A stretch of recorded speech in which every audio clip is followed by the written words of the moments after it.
My name is Betty Bland-Thomas.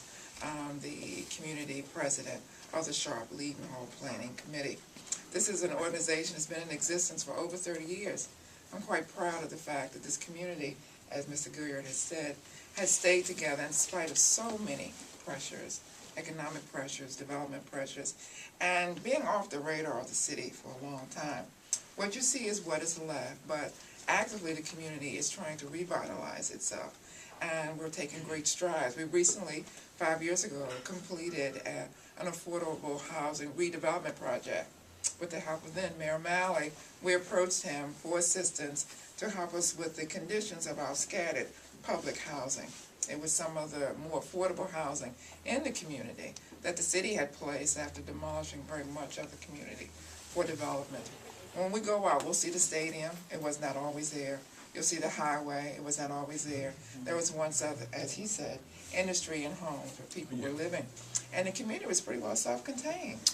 Rich and entrepreneurs and all services were right here. People really did live and work in the area where they lived.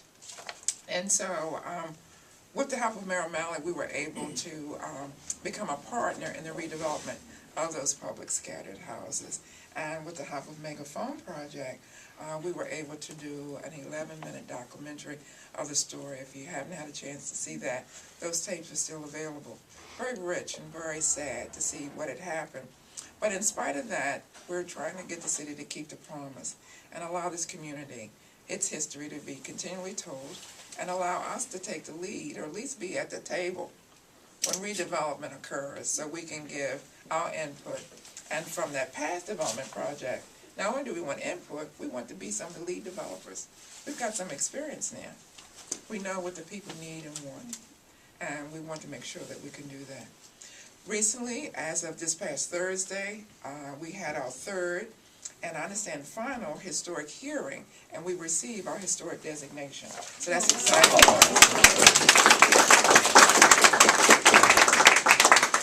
And so we're very excited about that. And on November the 8th, the City Council, the full City Council board, will make this resolution. And all who can come, we plan to party in the chambers, party hardy, as we receive a much overdue recognition, as a community. We don't have a lot as we take our tours, other than our churches mainly, of historic characters of our buildings. Again, not being at the table in the 70s and the 50s and the 40s. A lot of demolition was done. Trees that were over 100 years old were torn down.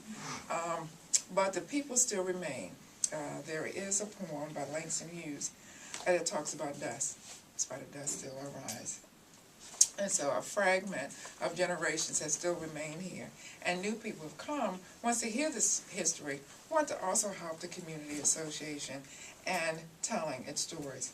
We've recently, in closing, approached the city again for a Phase 2 project, and we have received the approval to purchase a lot that's owned by Housing Authority to build a community/a museum, so that we can have a much larger space to tell our story, and a very attractive room with affordable housing above it. So we're talking about a mixed-use development. We have visions of taking over some warehouses and doing some real mixed development as well. But with our baby steps, they're sure steps. And we have so much to be grateful for.